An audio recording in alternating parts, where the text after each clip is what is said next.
السلام علیکم. خلق یارہ میں خوش آمدید. علامہ اقبال کا تصور خودی انسان کو عشق حقیقی کی طرف دعوت دیتا ہے، اور یہ عشق حقیقی جب فقر کی سان پر چڑھتی ہے تو وہ بندہ مومن بنتا ہے جس کی اذان سے لرزتا ہے شبستان وجود.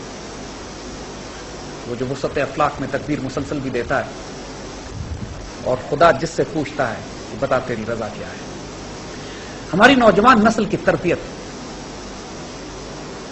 اس کی تعلیم، اس کی روحانی اساس، اس کی بنیاد عشق رسول پر قائم کی جانی چاہیے اور انشاءاللہ کی جائے گی. اسی کے لیے اپنے بچوں کے ساتھ ہم علامہ اقبال کے کلام کی بات بھی کرتے ہیں، سنت مبارکہ سے بھی فیض لیتے ہیں، قرآن پاک کی حکمت کو بھی سمجھنے کی کوشش کرتے ہیں اس چھوٹی سی محفل میں جس کو ہم حلقہ یارہ کہتے ہیں. پچھلی مرتبہ ہم نے علامہ اقبال کا فلسفہ خودی، عشق حقیقی اور فقر پہ بات کی تھی. آج تھوڑی سی بات کو آگے بڑھاتے ہوئے بچوں سے سوال لیتے ہیں اور آئیے اس محفل میں ہمارے ساتھ شامل ہوئیے. بچوں، اقبال فرماتے ہیں انسان کی خودی، اس کے وجود میں وہ اس کی حقیقت انسانیہ ہیں، وہ اس کی اصل حقیقت ہے. انسان کے وجود میں وہ طاقت ہے جس کی بنیاد پر انسان کائنات میں تبدیلیاں لے کر آتا ہے. انسان صرف جسم نہیں ہے، نہ وہ صرف روح ہے. اقبال کا ایک شعر بڑا حیرت انگیز ہے. فرماتے ہیں کہ اگر نہ ہو الجھن تو کھول کے کہہ دوں. انسان کو الجھن ہو جاتی ہے جب حقیقت کھلنی شروع ہوتی ہے. یہ فرمایا تھا اقبال نے کہ اگر نہ ہو نگاہ تو میرے حلقہ سخن میں نہ بیٹھ، کہ نقطہ ہائے خودی ہیں تیغ اصیل. خودی کے جو نقطے ہیں یہ تیز دھاری تلوار ہیں. اگر سمجھ میں نہ آئے، نگاہ نہ ہو تو میرے محفل میں نہ بیٹھو. لیکن ہم اپنے بچوں کے لیے اقبال کو کوشش کرتے ہیں کہ اللہ کے فضل سے آسان کر پائیں. اقبال فرماتے ہیں کہ اگر نہ ہو الجھن تو کھول کے کہہ دو، اگر نہ ہو الجھن تو کھول کے کہہ دوں، وجود حضرت انسان نہ روح ہے نہ بدن. انسان کی جو حقیقت ہے نہ روح ہے نہ بدن، اس کے اندر اللہ تعالیٰ نے جوہر کوئی اور ہی رکھا ہے. اس کا انفس کوئی اور ہی چیز ہے جو قلب منیب، قلب سلیم اور قلب شہید بنتا ہے، جو خودی کی اساس ہے، جو فقر کا مرکز ہے، جہاں قلب مومن اللہ کا عرش ہوتا ہے، جو نگاہ مرد مومن تقدیر بدلتی ہے. تو اقبال فرماتے ہیں کہ ہو اگر خود نگر، خود گر اور خود گیر خودی، اگر تمہاری خودی اپنا دھیان بھی کر رہی ہے، اپنے آپ کو قابو میں بھی رکھے ہوئے، اپنے آپ کو دیکھ بھی رہی ہے، اپنی تربیت بھی کر رہی ہے، یہ بھی ممکن ہے کہ موت سے بھی تو مر نہ سکے. یہ بھی ممکن ہے کہ موت سے بھی تو مر نہ سکے. اب دیکھیے شہداء کے بارے میں بھی کہا جاتا ہے لا تقولوا لمن يقتل في سبيل الله اموات بل احياء. وہ زندہ جو اللہ کی راہ میں مارے جائیں، ان کو مردہ نہ کہو. یہاں پر اقبال یہ فرماتے ہیں کہ وہ مرد مومن، مرد قلندر، مرد فقیر جو اپنی خودی کی حفاظت کرتا ہے. بلے شاہ نے بڑا خوبصورت اس کو اپنے الفاظ میں فرمایا تھا کہ بلے شاہ اسی نہیں مرنا، گور پہ کوئی ہو، قبر میں تو کوئی اور گیا، ہم نے نہیں مرنا. اللہ کا مومن بندہ، یہ بھی ممکن ہے کہ موت سے بھی تو مر نہ سکے. پھر فرماتے ہیں چڑھتی ہے جب فقر کی سان پر تیغ خودی.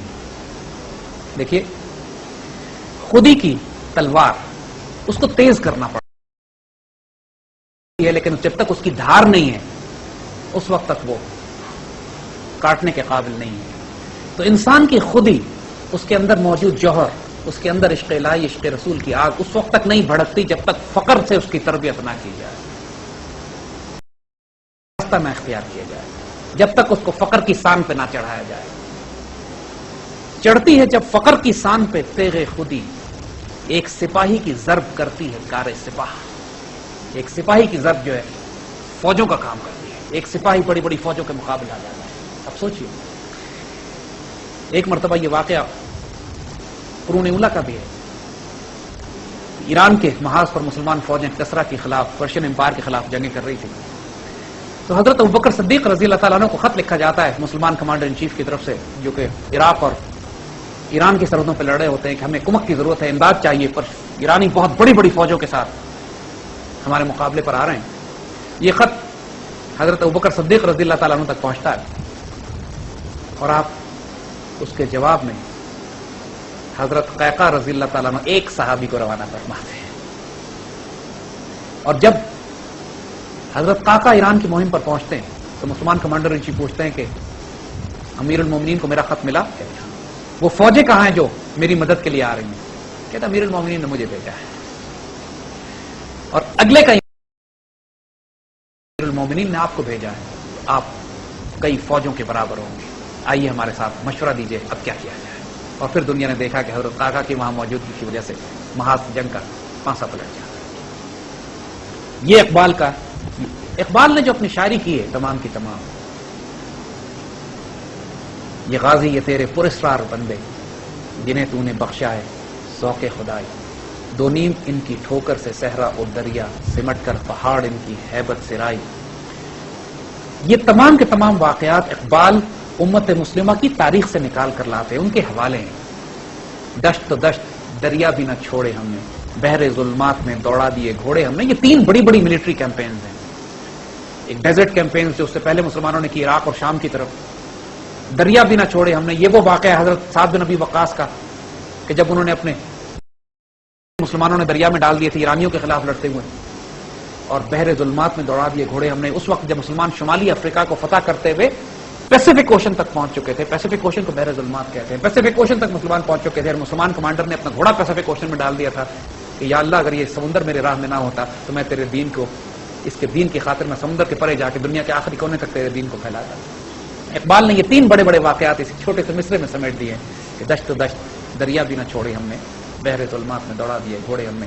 تو فرماتے ہیں یہی کہ چڑھتی ہے جب فقر کی سان پر تیغ خودی، جب فقر کا راستہ اختیار کرتا ہے کوئی بندہ مومن، اس کی خودی فقیری راستہ اختیار کرتی ہے، امیری نہیں۔ ایک جگہ فرماتے ہیں خودی نہ بیچ، فقیری میں نام پیدا ہے، غریبی میں نام پیدا ہے۔ ایک سپاہی کی ضرب کرتی ہے کار سپاہ، لیکن خودی اس کی تربیت کی جاتی ہے، یہ خودی کتابیں پڑھ کر حاصل نہیں ہوتی، اس کے لیے کوئی استاد چاہیے ہوتا ہے، ایک ماحول چاہیے ہوتا ہے، ایک مرشد چاہیے ہوتے ہیں۔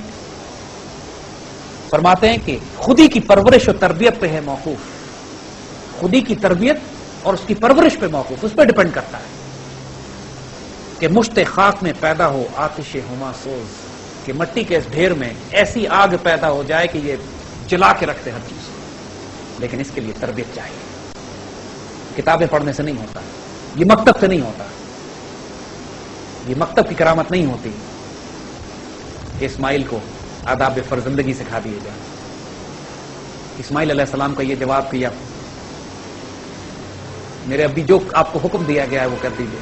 جب باپ بیٹے سے کہے کہ مجھے خواب میں نے دیکھا ہے، مجھے حکم ہوا ہے کہ تمہیں ذبح کروں، ذرا ایک لمحے کے لیے سوچئے بیٹے کیا جواب دیں گے؟ اور وہ بیٹا کیا کہتا ہے؟ ابو جو آپ کو حکم ہوا ہے کر ڈالیے، آپ مجھے ثابت پائیں گے۔ اللہ اکبر وللہ الحمد۔ یہ مکتب کی کرامت نہیں ہوتی، یہ آداب فرزندگی کسی عشق سے سکھائے جاتے ہیں۔ یہ موج نفس کیا ہے؟ تلوار ہے۔ اقبال کہتے ہیں انسان کے وجود میں جو نفس ہے، انسان کے وجود میں جو انفس ہے، اس کا جو اس کا جوش ہے، ہر انسان کی خواہش ہوتی ہے، کوئی دنیا کا طلبگار ہے، کوئی آخرت کا طلبگار ہے، کوئی رب کا طلبگار ہے، خواہشات ایمبیشس تو ہر کوئی ہوتا ہے، خواہشات تو ہر ایک میں ہوتی ہیں۔ یہ موج نفس کیا ہے؟ تلوار ہے۔ خودی کیا ہے؟ تلوار کی دھار ہے۔ جب انسان اپنی اس خواہشات نفس کو خودی کے پابند کر دیتا ہے، اس کو مہذب کر دیتا ہے، مؤدب کر دیتا ہے، عشق رسول اور رب رسول میں پابند کر دیتا ہے، تو پھر اس کو تلوار کی دھار مل جاتی ہے۔ پھر جب وہ کاٹتا ہے تو وہ اللہ کے لیے کاٹتا ہے، وہ کام کرتا ہے تو اللہ کے لیے کرتا ہے، وہ زندہ رہتا ہے تو ان صلاتی و نسکی محیای مماتی، اس کا جینا، اس کا مرنا، اس کا اٹھنا، اس کا بیٹھنا، سب کچھ اپنے رب کے لیے ہوتا ہے۔ تو بچوں، جو نسل ہم نے تیار کرنی ہے وہ میں فقیر بھی ہوں، وہ فقیر بھی چاہیے، اس کی خود ہی بیدار اور زندہ بھی ہو، وہ مردان خداگاہ اور خدا مست بھی ہوں، اللہ کے رازدار بھی ہوں، خودی کے ترجمہ بھی ہوں، خدا کے رازدار بھی ہوں۔ اور اس نسل کی تربیت ہی اس حلقہ یارہ کا مقصود بھی ہے اور دین فطرت کا مقصد بھی ہے۔ اللہ کے رسول صلی اللہ علیہ وسلم کی ساری سنت مبارکہ کی حکمت یہی ہے کہ وہ ایک غیور، ایک غیرت مند مومن نسل تیار کی جائے۔ علامہ اقبال نے اپنے کلام میں جگہ جگہ پر فقر کی بات کی۔ فقر غیور ہے کیا؟ اس کو اقبال کس طرح ایکسپلین کرتے ہیں، اور تھوڑا سا اقبال کی زبان میں دیکھتے ہیں، پھر اس پہ بات کریں گے انشاءاللہ۔ کسے خبر کہ ہزاروں مقام رکھتا ہے، کس کو معلوم ہے کہ اپنے اندر یہ ہزاروں مقام رکھتا ہے؟ وہ فقر جس میں ہے بے پردہ روح قرآنی، ایسا فقر جس کے اندر قرآن کی روح کھلی ہوئی ہوتی ہے۔ اقبال کا سارا کلام بیٹا اسی بات پہ بنیاد کرتا ہے کہ ایسا بندہ مومن پر تیار کیا جائے جس کے اندر قرآن کی روح ہے، یہی کمال ہے اقبال کا. کسے خبر کے ہزاروں مقام رکھتا ہے وہ فقر جس میں ہے بے پردہ روح قرآنی. خودی کو جب نظر آتی ہے قاہری اپنی.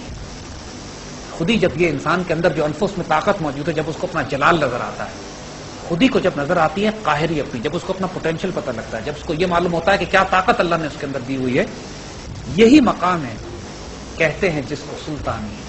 اصل بادشاہت تو یہی مقام ہے.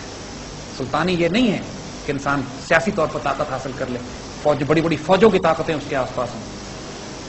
سلطانی کا مقام یہ ہے کہ انسان بوریا نشین ہو, زمین پہ بیٹھتا ہو, کالی کملی اوڑھتا ہو اور دو جہانوں کے خزانے اس کے قدم تلے اور ان کے اشارے پہ تقسیم ہوتے ہوں. یہ سلطانی ہے. یہی مقام ہے مومن کی قوتوں کا ایار. مومن کی جو اصل طاقتیں ہیں اسی مقام پر کھل کے سامنے آتی ہیں. جو صحیح پوٹینشل ہے بندہ مومن کا وہ اسی مقام پر سامنے آتا ہے. اسی مقام سے آدم ہے ذل سبحانی. یہی وہ مقام ہے کہ جس سے آدم جو ہے اللہ سبحانہ و تعالیٰ کے سایہ بن جاتا ہے زمین. اللہ فی الارض کا جو صحیح مقام ہے وہ یہی ہے کہ وہ فقر جس کے اندر بے پردہ ہو روح قرآنی. اس مقام پر انسان خلیفۃ اللہ فی الارض بھی ہوتا ہے. اللہ اس کی مرضی سے اس کی ہاں اور نہ میں دنیا کے فیصلے بھی کرتا ہے. حضور صلی اللہ علیہ وسلم کی وہ حدیث شریف جس کا مفہوم کہ اللہ کے بعض بندے ایسے ہوتے ہیں کہ جب وہ اللہ پر کسی بات کی قسم کھا لیں تو اللہ کی غیرت گوارا نہیں کرتی کہ اس قسم کو توڑ دے. یہ وہ مقام کہ ان کی ہاں اور نہ میں پھر دنیا کے فیصلے ہو رہے ہوتے ہیں. وہ خود تقدیر کے پابند نہیں ہوتے, وہ تقدیر یزداں کے پابند ہوتے ہیں. اللہ تعالیٰ کے وہ خود تقدیر یزداں ہوتے ہیں. جو خود فیصلہ کرتے ہیں اللہ وہ تقدیر لکھ دیتا ہے. وہ تقدیر کے پابند جمادات و نباتات. مومن فقط احکام الہی کا ہے پابند. یہ مقام اقبال کہتے ہیں. اب امت کا المیہ کیا ہوا؟ فرماتے ہیں کیا گیا ہے غلامی میں مبتلا تجھ کو. تم کو غلامی مبتلا کر دیا. سیاسی غلامی, ذہنی غلامی, روحانی غلامی, علمی غلامی. کیا گیا ہے مبتلا غلامی میں تجھ کو کہ تجھ سے ہو نہ سکی فقر کی نگہبانی. تم غلام اس لیے کیے گئے ہو کہ تم اپنے فقر کی نگہبانی نہیں کر سکے. اگر تم اپنے فقر کی حفاظت کرتے, فقیری کی اپنی حفاظت کرتے, اگر تم اپنی خودی کی حفاظت کرتے تو کبھی تم غلامی مبتلا نہیں ہوتے. اگر تم آج راز پوچھتے ہو کہ امت مسلمہ غلام کیوں ہے تو اس کی وجہ یہ ہے کہ یہ اپنی فقیری کی حفاظت نہیں کر پائے, یہ اپنے خودی کی حفاظت نہیں کر پائی. جو فقیری ہے اس کے لیے تو یہی بات بار بار اقبال کہتے ہیں, خودی نہ بیچ غریبی میں نام پیدا کر. میرا طریق امیری نہیں فقیری, خودی نہ بیچ غریبی میں نام پیدا کر. تو بچوں تاریخ اسلام کی مثالوں سے بھی, اقبال کے کلام سے بھی, جب تک انسان عشق رسول میں ایک غیرت کردار کے لیے لڑنے مرنے پہ قربان ہونے پہ آمادہ نہ ہو, جب تک وہ کچھ دینے پہ آمادہ رہو. عجیب و غریب دین ہے ہمارا. دیکھتے نہیں ہو کہ اس دین میں ہم کو زکوٰۃ دینے کا طریقہ بتایا گیا ہے, زکوٰۃ مانگنے کا طریقہ نہیں بتایا گیا. یہ دین دینے والوں کا دین ہے, شیروں اور دلیروں کا دین ہے. مانگنے والوں کا, مسکینوں کا, عاجزوں کا, کمزوروں کا, بغیرتوں کا, بے شرموں کا دین ہی نہیں ہے. اس دین کی روح جلالی ہے, اس کا اظہار جمالی ہوتا ہے. یہ مسلک مردان خدا کا خدا مست جو قرآن جو بتاتا ہے وہ حلقہ یاراں تو بریشم کی طرح نرم رزم و حق و باطن تو فولاد ہیں مومن. مومن کی جو کنٹرڈکشنز ہیں, ظاہری کنٹرڈکشن جنہیں کہتے ہو, ایک طرف دیکھو تو ریشم کی طرح نرم ہے, لیکن جب اپنے دین, عزت, آبرو, ایمان, غیرت کی حفاظت کی باری آتی ہے تو یہ رحماء بینہم وشداء الکفار, قرآن جو ان کی ڈیفینیشن بتاتا ہے, آپس میں انتہائی رحیم ہے.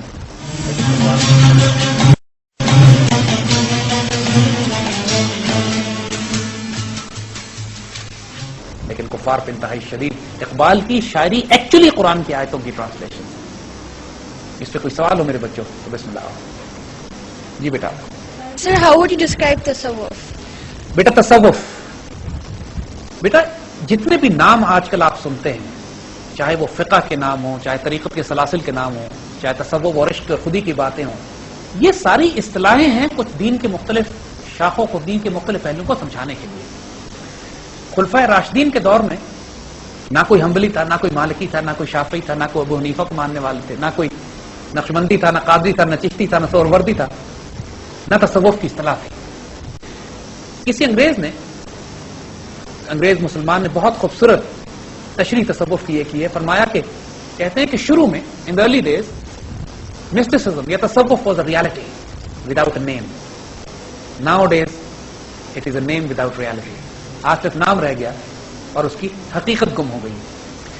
جو انسان کی روحانی اساس ہے، اس کا قلبی تزکیہ کرنے کا طریقہ کار ہے، اس علم کو تصوف کا نام دیا گیا ہے. لیکن یہ کسی صورت میں بھی خانقاہی نہیں ہے، رہبانیت نہیں ہے. بعد میں جب مسلمانوں میں زوال آتے ہیں، جب مسلمانوں میں علماء سو کی تعداد بڑھ جاتی ہے، ایسے علماء کے جو بادشاہ وقت کا ساتھ دیتے ہیں، جو ظلم کا ساتھ دیتے ہیں، علماء حق ہمیشہ ہر دور میں تھوڑے ہی رہتے ہیں بچوں. اسی طرح جو طریقت اور روحانیت کا سلسلہ تھا، جن کے بڑے بڑے بادشاہ سردار، خود صحابہ کرام جن سے سلسلہ شروع ہوتا ہے، نقشبندی سلسلہ حضرت ابوبکر صدیق سے شروع ہوتا ہے، قادری چشتی سہروردیہ سلسلے کا آغاز سیدنا علی رضی اللہ تعالیٰ عنہ نے فرمایا. روحانی طور پہ سارے سلاسل کا انجام، جو سلاسل کے مرشد ہیں حضرت علی ہیں، حضرت ابوبکر صدیق ہیں، اور پھر یہ سلاسل جا کے حضور سے ملتے ہیں. یہ روحانی سلسلوں کا نام بعد میں تصوف پڑا ہے. میں یہ شریعت کے خلاف ہوں. کوئی تصوف شریعت کے باہر نہیں ہوتا. جو تصوف شریعت سے باہر ہے وہ تصوف ہے نہیں، وہ اسلام نہیں ہے. اقبال نے تصوف کو بڑا خوبصورت ایکسپلین کیا ہے. ہم تھوڑا سا وہ آپ کے سامنے پڑھ کے سنانا چاہتے ہیں. فرماتے ہیں یہ حکمت ملکوتی، یہ علم لاہوتی، یعنی یہ بڑی بڑی وزڈم کی باتیں جو آپ لے کر آتے ہیں، فلسفہ وحدت الوجود، وحدت الشہود، انسان کی حقیقت، معرفت، کائنات کی تخلیق، انسان اور اللہ کے تعلقات کی بڑی خوبصورت باتیں، اچھی باتیں. حرم کے درد کا درما نہیں تو کچھ بھی نہیں. اگر درد اور تکلیف کا علاج نہیں کر سکتے پھر کوئی فائدہ نہیں ان کا. بےمانی بات ہے یہ صرف علم کلام کی بحثیں ہیں کہ تم بیٹھ کے بڑے بڑے علماء کو، لوگوں کو متاثر کرنے کے لیے تو کر سکتے ہو، لیکن اگر یہ امت رسول کی خدمت نہیں کر رہی، اگر یہ امت رسول کی حفاظت نہیں کر رہی، اگر حرم کے درد کا علاج نہیں کر رہی تو ان کا کوئی فائدہ نہیں ہے. یہ ذکر نیم شبی، یہ مراقبے، یہ سرور، مراقبے کرتے ہو، نشے میں بیٹھتے ہو، مستی میں آتے ہو، بڑی محفلیں ہوتی ہیں تمہاری، بڑا تمہیں سرور ہوتا ہے، بڑی تم محفلیں آباد کرتے ہو ذکر کی. تیری خودی کے نگہباں نہیں تو کچھ بھی نہیں. اگر ان سب کے نتیجے میں تو ایک غیرت مند مسلمان نہیں بنتا ہے، اس کے نتیجے میں تیری خودی بیدار نہیں ہوتی، اس کے نتیجے میں تو فقر غیور حاصل نہیں کرتا ہے، تو کچھ بھی نہیں، کوئی فائدہ نہیں ان کا. مسکینی و محکومی اور نا امیدی جاوید، مسکینی، عاجزی، بیکار، ہم تو کچھ کر ہی نہیں سکتے، بیکار ہو گئے، مر گئے، دنیا خراب ہے، دنیا فساد ہے، الگ ہو جاؤ، کونے میں غار میں جا کے بیٹھ جاؤ. یہ سارے پیغامات، کچھ ہو ہی نہیں سکتا. مایوسی. جس کا یہ تصوف ہو وہ اسلام کا ایجاد، جس کا یہ تصوف ہو تم ایسا اسلام ایجاد کرو، کیونکہ جس اسلام کو میں جانتا ہوں اس میں تو یہ تصوف نہیں ہوتا. جس اسلام کو میں جانتا ہوں اس میں تو شجاعت ہے، دلیری ہے، غیرت مندی ہے، اس کے اندر تو باطل سے ٹکرانا لکھا ہوا ہے، اس میں تو یہ لکھا ہے کہ فقیر کا سفینہ ہمیشہ طوفانی ہوتا ہے. ملا کو جو ہند میں سجدے کی اجازت، ملا کو جو ہند میں ہے سجدے کی اجازت، ناداں یہ سمجھتا ہے اسلام ہے آزاد. تو اقبال کا تصوف یہ ہے، جو حقیقت ہے دین کی وہ یہی ہے کہ تصوف بیٹا. ایک انڈیا کے بہت بڑے ایک عالم گزرے ہیں مولانا ابو الحسن علی ندوی، انہوں نے ایک بڑی خوبصورت کتاب لکھی ہے، تصوف و سلوک یا تزکیہ و احسان. قرآن میں جس چیز کو تزکیہ اور احسان کہا گیا ہے، بعد کے آنے والے دور میں اصطلاحیں بدل کے اس کو تصوف و سلوک کا نام دے دیا گیا ہے. حضور صلی اللہ علیہ وسلم کی جو سیرت مبارکہ میں ایک بہت بڑی سنت آتی ہے کہ آپ تزکیہ فرما رہے ہیں، اور تزکیہ فرمانے کے طریقے کو تصوف کا نام دیا گیا. بعد میں تزکیہ اور احسان پہلے زمانے میں کہلاتا تھا، بعد میں نام بدل کے تصوف سلوک ہو گیا. اگر وہ شریعت کے دائرے میں ہے اور اس کے اندر ہندوانہ رسم و رواج اور اجمی رسم و رواج شامل نہیں ہوئے ہیں تو پھر وہ عین اسلام ہے، عین دین ہے. جتنے بھی طریقت کے لوگ ہیں، نقشبندیہ، قادریہ، سلسلہ سہروردیہ، یہ سارے عشق رسول کی تعلیم دینے والے لوگ ہیں. یہ سارے وہ لوگ ہیں کہ جو انسان کے تزکیہ قلوب کی بات کرتے ہیں. یہ سارے وہ سلاسل ہیں کہ جو انسان کو اللہ اس کے رسول سے محبت سکھاتے ہیں. یہ فرقے نہیں ہیں، یہ اسکولز ہیں، یہ نقطہ نظر ہیں، یہ طریقے، یہ صرف عشق رسول صلی اللہ علیہ وسلم پر چلنے اور انسان کی تزکیہ اور تربیت کرنے کے طریقے کار ہیں. بسم اللہ بیٹا، کوئی اور سوال ہے؟ سر، اقبال جس بندہ مومن اور جس خودی کے بارے میں بتاتے ہیں وہ بیسیکلی ہے کیا، اور کیا آج کل کے دور میں وہ بندہ مومن جو اقبال جس کے بارے میں بتاتے ہیں وہ ہمیں کہاں پہ ملتا ہے، کیا نہیں؟ بندے مومن تو ہر دور میں موجود ہوتے ہیں. یہ تو نہیں ہوا کہ اللہ کے بندے دنیا سے ختم ہو جائیں. اقبال جب کہتے ہیں کہ ان خرقہ پوشوں کے بارے میں نہ پوچھ، ان خرقہ پوشوں کا ید بیضا لیے بیٹھے ہیں اپنی آستینوں میں، تمہیں لگے گا پھٹے پرانے کپڑے پہن کے بیٹھے ہوئے، لیکن موسیٰ علیہ السلام کے مدعے ان کے پاس ہوتے ہیں اور اللہ کے فضل سے ہیں. آپ کتابیں پڑھو نا، ممتاز مفتی کی کتابیں اٹھا کے دیکھو، قدرت اللہ شہاب کی دیکھو، الگ نگری پڑھو، لبیک پڑھو، اس میں کتنے بابوں کا فقراء اور اولیاء کا ذکر ہے جو پوری دنیا میں پھیلے ہوئے ہیں، جو ڈیوٹیاں کر رہے ہیں مسجد نبوی سے لے کر پاکستان تک. ان کے روپ مختلف ہیں، لباس مختلف ہوتے ہیں. آپ کو خانقاہوں میں بیٹھے ہوئے نظر نہیں آئیں گے.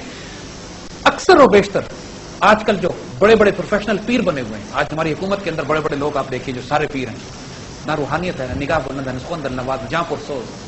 اقبال جو کہتے ہیں کہ زاغوں کے تصرف میں ہے عقابوں کے نشیمن، یعنی جہاں پہلے عقاب رہا کرتے تھے اب وہاں کبے بستے ہیں. یہ صاحب میراث فدر نہیں ہے، یعنی ان کے اپنے باپ کی میراث ان کے پاس نہیں پہنچی ہے. ان کے باپ دادا تو ہوں گے اولیاء اللہ، یہ تو کمرشل کمائی کھا رہے ہیں صرف، اسلاف کے کفن کھا رہے ہیں. لٹرلی اقبال نے بڑے سخت لفظ استعمال کیے اس کے. مگر اس کا مطلب یہ نہیں ہے کہ اللہ تعالیٰ کی زمین سے فقراء اور اولیاء اور اللہ کے بندے ختم ہو گئے. بیٹا تلاش کرو ان کو، تمہارے آس پاس ہے، ہر جگہ فیض لو، ڈھونڈو ان کو. مسجد نبوی سے لے کر پاکستان کی دنیا کے کونے کونے تک اللہ کے بندے اپنی ڈیوٹیاں کر رہے ہیں، موجود ہیں، ہمیشہ رہتے ہیں. ان سے نکاح لو، ان سے فیض لو. اپنا فیض پوری دنیا یورپ پڑھ کر آ گئے، آخر میں حضرت شیر محمد شرفپور صاحب شرفپور شریف ان کے پاس پہنچتے ہیں، اور جو محبت اور پیار اور دوستی پھر ان سے ہوتی ہے، فیض ملنا شروع ہوتا ہے. پھر اس کے بعد اقبال فرماتے ہیں کوئی اندازہ کر سکتا ہے اس کے دور بازو کا کہ نگاہ مرد مومن سے بدل جاتی ہیں تقدیریں.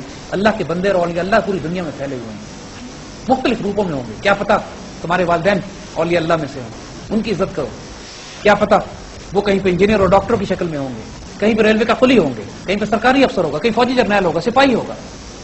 آپ کو نہیں معلوم وہ کس روپ میں ہے. لوگوں کے ظاہر دیکھ کے ان کے باطن کے فتوے نہ لگانا، ان کی باتوں کے فیض لو. ملیں گے تمہیں بہت لوگ چاروں طرف ایسے.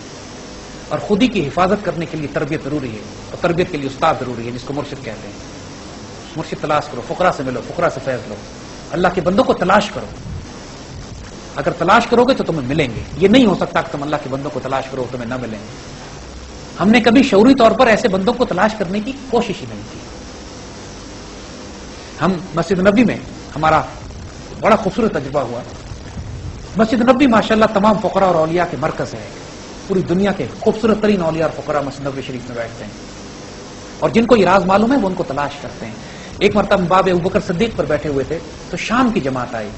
شام میں ماشاءاللہ چونکہ شام کہلاتی ہی سرزمین اولیاء ہے، بڑے بڑے انبیاء اولیاء صحابہ وہاں دفن ہے ماشاءاللہ. تو شام سے ماشاءاللہ نوجوانوں کی ایک جماعت آئی، بڑے خوبصورت نوجوان ہیں. اینڈ شامیز are handsome people anyway, خوبصورت لوگ ہیں. اور جب عشق رسول اور ادب رسول ماشاءاللہ کرتے ہیں، چہرے کا جو نور ہوتا ہے ان کا وہ دیکھنے والا ہوتا ہے. تو جماعت ہمارے پاس آئی، نوجوان ہم سے کہتے ہیں اور آ کے سیدھا ہم سے سوال کرتا ہے آپ مسجد نبوی کے اولیاء کو جانتے ہیں؟ ہمیں کسی ولی کا تعارف کرائیں، ہم نے دعا کروانی. تو ماشاءاللہ یہ جو ایک تجسس ہوتا ہے، ایک طلب ہوتی ہے. انسان صرف وہاں جا کے نوحل پڑھنے اور راز الجنہ کے ثواب کمانے کے لیے نہیں جاتا.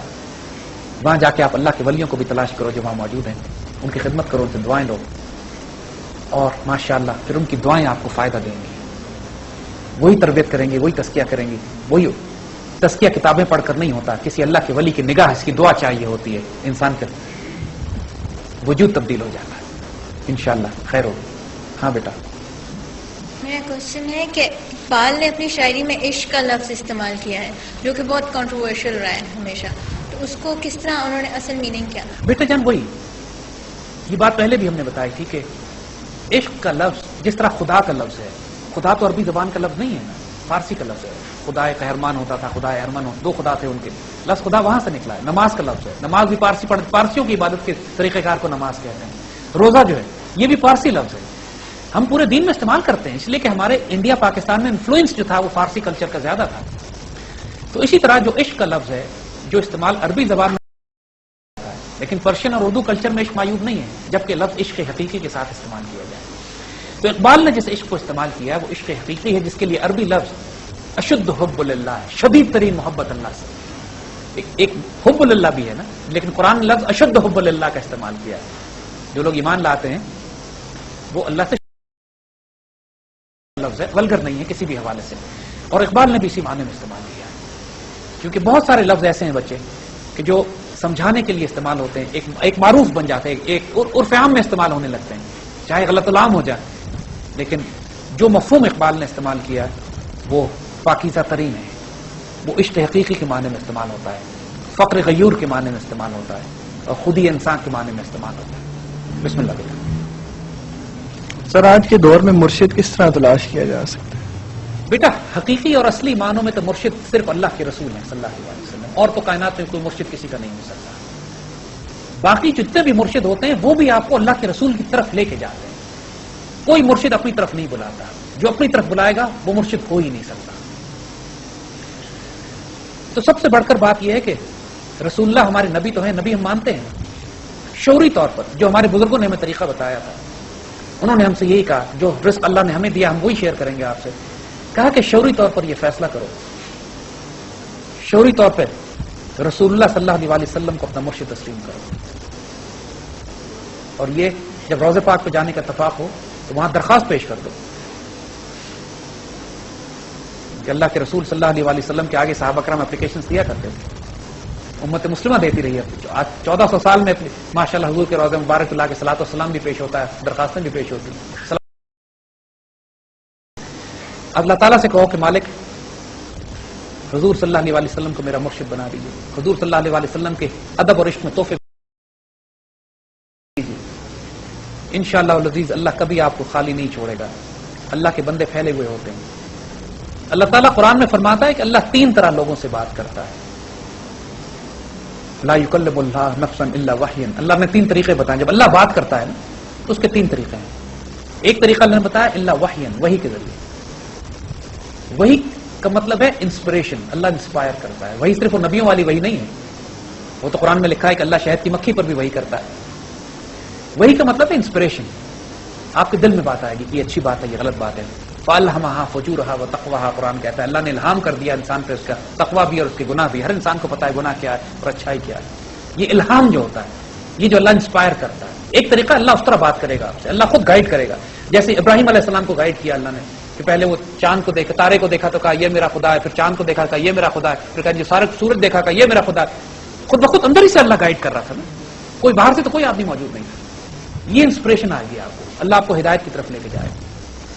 دوسرا طریقہ ہے وراء الحجاب. قرآن کہتا ہے پردے کے پیچھے سے. پردے کے پیچھے سے مطلب اشارے آئیں گے، سائنس، آپ کو نشانیاں نظر آئیں گے. اللہ کہتا ہے جب اپنی رحمت بھیجنا چاہتا ہے تو نشانیاں بھیجتا ہے. بارش سے پہلے بادل آتے ہیں، کائنات کی آپ کے کام آسان ہونے لگیں گے، راستہ آپ کو بن جائے گا.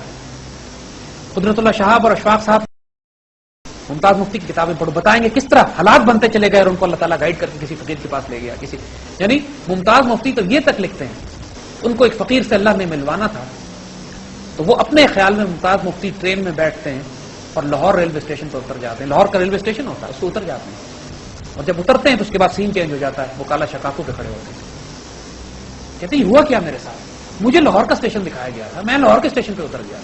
ممتاز مفتی نعوذ باللہ پاگل نہیں تھے جو باتیں لکھ رہے ہیں، یہ مشاہدات تھے جن کے ساتھ. کالا شکاکو کے اسٹیشن پہ اترتے ہیں تو رات کے 10 بجے ویرانے میں ڈر لگنے لگتا ہے میں کہاں اتر گیا ہوں. آپ سوچیں آپ نے اترنا لاہور اور 50 سال پہلے آپ کالا شکاکو پہ اتر جائیں اور پھر اسٹیشن ماسٹر آ کے کہتا ہے چل تجھے بابا بلاتا ہے. اب وہ بابا جاتے ہیں کوٹھڑی میں، وہ بابا بیٹھا ہوتا ہے، وہ کہتا ہے بڑی مشکل سے ٹرین روک کے تجھے بلایا میں نے. یہ کیا راز ہے؟ یہ کون سی دنیا فقیروں کی؟ تو اللہ پردے کے پیچھے سے کرتا ہے. سائن ایسے نظر آتے ہیں کہ آپ کو پیچھے. اور تیسرا طریقہ اللہ نے بتایا فیور صلی اللہ علیہ وسلم، آپ کی طرف کوئی اللہ کا بندہ آ جائے گا جس کی زبان سے آپ کو میسج مل جائے گا.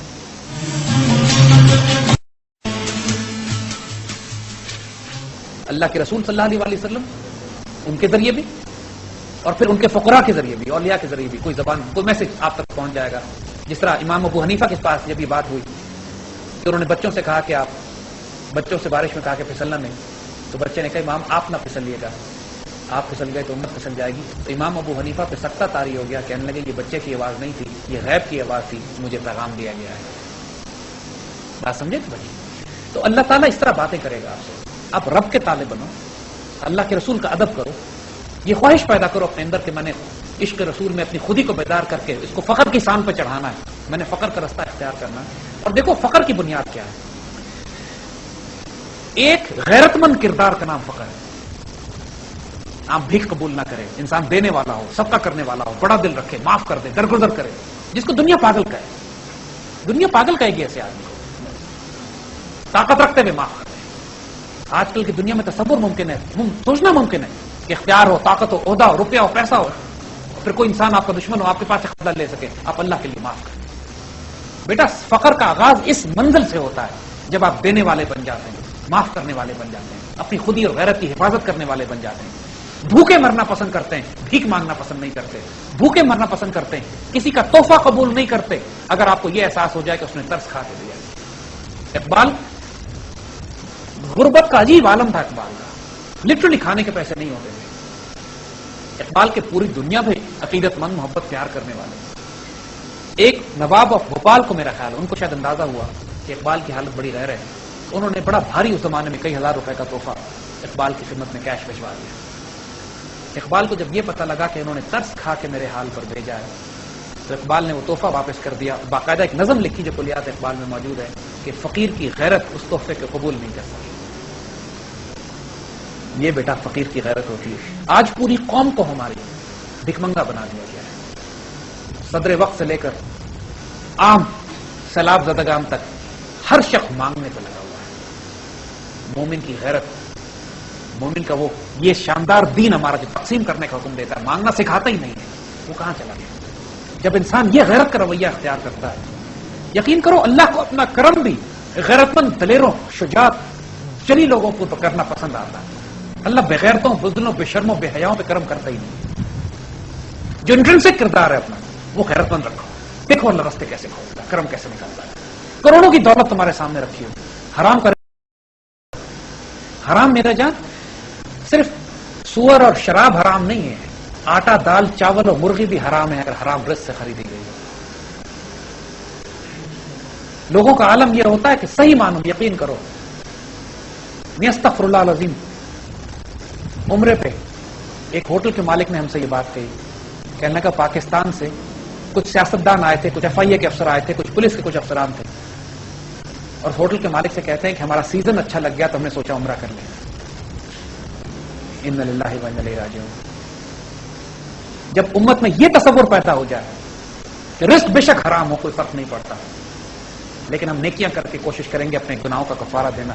میرے بچے پھر ایسا ہوتا کچھ نہیں۔ میرا اللہ حدیث شریف میں فرمان عالی شان آتا ہے کہ اللہ فرماتے ہیں کہ کعبے کے پردوں میں وہ شخص لمبا سفر کر کے آتا ہے عمرہ اور حج کرنے کے لیے، کعبوں کے پردوں میں لپٹ کے رو رہا ہوتا ہے، تکلیفیں اٹھا رہا ہوتا ہے، بلک رہا ہوتا ہے، لیکن اللہ اس کی دعا قبول نہیں کرتا چونکہ اس کا وجود حرام میں پلا ہوتا ہے۔ فقر غیور کی پہلی شرط رزق حلال ہے۔ اللہ کے ولیوں کا طریقہ کا آپ کو شیخ عبد القادر جیلانی کا واقعہ بتایا ہے کہ بادشاہ نے ان کے آگے اشرفیاں لا کے رکھی تو انہوں نے اشرفیاں نچوڑ کے دکھا دی کہ خون کے قطرے ٹپک رہے تھے، کہ لوگوں سے ظالم ٹیکس لگا کے تم نے خون چوس کے میرے پاس لائے ہوئے۔ اللہ کے ولیوں کا یہ حال ہوا ہے، کسی کے یہاں کھاتے نہیں تھے جا کے، جب بتاؤ کہ اس کا رزق حرام ہے، رزق مشکوک ہے۔ ہمارے یہاں آج کسی کو دیکھ لو، پرواہ نہیں ہے اس بات کی کہاں جا کے کھانا ہوتا ہے، کس کے رزق سے آتا ہے، سود کا پیسہ ہے، حرام کا پیسہ ہے، رشوت کا پیسہ ہے، جس کے پاس جو پیسہ ہر کوئی کھانے کو تیار ہے۔ اللہ کے بندے بھوکے مر جایا کرتے تھے۔ امام مالک 3 دن کا فاقہ کرتے تھے لیکن کسی کا تحفہ قبول نہیں کرتے تھے، شک ہوتا تھا کہ اس کا رزق حلال نہیں ہے۔ علامہ اقبال کی والدہ نے ان کو دودھ پلانا بند کر دیا اپنا، اس لیے کہ علامہ اقبال کے والد جن صاحب کے نوکری کرتے تھے وہ انگریزوں کے ملازمت کرتے تھے، تو ان کی والدہ کو شک تھا کہ ملازمت حرام ہے۔ اقبال کو اپنا دودھ پلانا بند کر دیا، بکری رکھ لی، بکری کا دودھ پلا دی تھی۔ جب اقبال کے والد نے بڑے ہاتھ پاؤں جوڑے کہ میں سے کپڑے سینے کا کام کرتا ہوں، میرا کام حلال ہے اور مجھے اس کی حلال مزدوری ملتی ہے، تب جا کے انہوں نے پھر گھر کا کھانا اس اپنا دودھ اقبال کو پلانا شروع کیا۔ ایسی مائیں ہوتی ہیں تو پھر ایسے اقبال اور ایسے بچے بنتے ہیں۔ اگر میرے بچوں اپنی ذات کی حد تک کم از کم، اپنے دوستوں اور اپنے محبت کرنے والوں کی حد تک کم از کم اپنے رزق کی حفاظت کرو، رزق حرام تمہارے اندر نہ جائے۔ وہ واقعہ یاد کرنا، ایک واقعہ بچپن میں واقعہ سنایا گیا تھا کہ ایک بادشاہ نے سوچا کہ اس کو اپنا محل کی تعمیر کرنی تھی۔ اس نے سوچا کہ ایک درخت کٹوا دیتا ہوں، اس درخت پہ چڑیوں کا گھونسلہ تھا، تو حکایت ہے، تو چڑیا اور چڑے پریشان بیٹھے تھے کہ ہمارا درخت کٹ جائے گا، اب ہم کہاں گھر بنائیں گے اپنا؟ تو چڑے نے کہا فکر نہ کرو، اگر اس نے میرا گھر تباہ کیا میں اس کی سلطنت تباہ کر دوں گا۔ چڑیا نے کہا تم اس کی سلطنت کیسے تباہ کرو گے؟ اس نے کہا میں جانتا ہوں اس شخص کو جس کا رزق حرام ہے، میں اس کے رزق میں سے دانے اٹھا کے لاؤں گا، بادشاہ کے رزق میں ملا دوں گا، بادشاہ حرام رزق کھائے گا، اس کی برکت ختم ہو جائے گی، اس پہ لعنت آنے شروع ہو جائے گی، اس پر اللہ کی رحمت ختم ہو جائے گی، اس کی سلطنت تباہ ہو جائے گی۔ یہ حکایت تھی لیکن سمجھانے کی بات ہے۔ میرے بچوں، ہمارے بزرگوں کا حال یہ تھا کہ بادشاہ وقت ان کو اپنے دربار میں بلایا کرتے تھے، مہمان ٹھہراتے تھے، عزت کرتے تھے، اور وہ 3 دن بھوکے رہتے تھے، کھانا نہیں کھاتے تھے بادشاہ کا کہ تیرا رزق ہے، ہمیں پتا نہیں کہ تم لوگوں پہ ظلم کر کے کھانا جمع کیا ہوگا۔ یہ رزق حلال۔ جب اس طرح لوگ اپنے رزق کی حفاظت کریں گے، یہ آغاز ہوگا فقر غیور کا۔ اسی کو غیرت مند فخر کہتے ہیں. پھر انسان نہ بھیک، ایسا آدمی پھر نہ بھیک قبول کرے گا، نہ امداد مانگے گا، نہ کمپرومائز کرے گا، نہ حرمت رسول پہ کمپرومائز کرے گا. پھر جب یہ نسل پیدا ہوتی ہے تو پھر جب فقر کی سان پہ چڑھتی ہے اس کی خودی، تو اس کے بعد اس قوم کو شمشیر کی حاجت نہیں رہتی جس کے جوانوں کی خودی ہو صورت فولاد. انشاءاللہ اس پہ اور بات کریں گے. اللہ آپ کو اپنے حفظ و مان میں رکھے. جزاکم اللہ خیر. فی امان اللہ. وعلیکم السلام ورحمۃ اللہ.